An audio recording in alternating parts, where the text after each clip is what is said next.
Joining me now is the Daily Express Royal reporter Pandora Forsyth, news.com.au entertainment reporter Bronte Coy.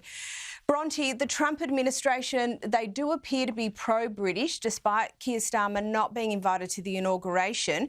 We understand the King offered his congratulations to Trump. What did he have to say? Yes, we do know the King wrote to Mr. Trump to honour his inauguration, as his late mother did in Trump's first presidency term. We don't know the contents of the letter specifically. That has been kept private between the two men for now, at least. But we do know that it offered a congratulations, and also it's understood that it reflected on the enduring and special relationship between the UK and US.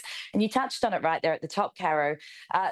Trump has a great relationship with the royal family. He has a great affection for them. He really admired the late Queen, and King Charles has actually written to him before last year when Trump survived that assassination attempt. So the pair have a very good relationship, and this is a great example of the way that the royal family does wield that soft power, because it's no secret that the current British Prime Minister Kier Starmer and Trump have very, very different personalities, but also political views. And this is an opportunity for the royal family to be deployed as a really good resource for the UK, for the UK government, I should say, and strengthen those ties between the UK and the US. I couldn't agree more. Pandora, please tell me a state visit's on the cards. Yeah, unfortunately, no plans as of yet, but I'm sure if Trump had his way, then he would definitely be making sure that this is on the cards. Look, he's spoken about the King. He said he's a really wonderful guy. I'm definitely not going to do that accent again. But listen, we know that he has a brilliant admiration for the royal family, as Bronte said, and yourself, Caro. And ultimately, it is a very special relationship, but also it's soft power at play.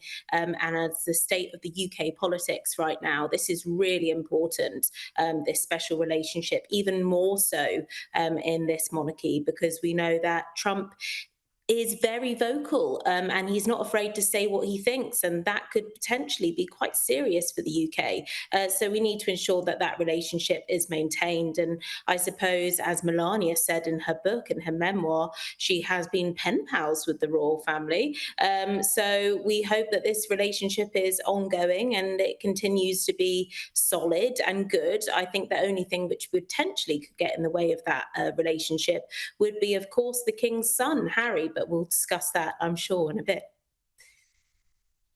We'll discuss that right now, actually, Pandora. And with the administration taking the reins, you know, the questions around Harry's visa application, they've bubbled to the surface again. Pandora, is this going to be an ongoing issue? Is it going to get in the way of that special relationship?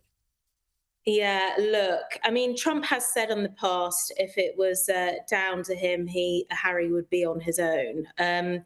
Look, that was a few years ago now. And actually, if you were to deport Harry, you wouldn't be able to deport Meghan. And there has been court cases and legalities surrounding all of this about whether they could actually get the documents to become public. But Harry definitely did one on that side of things.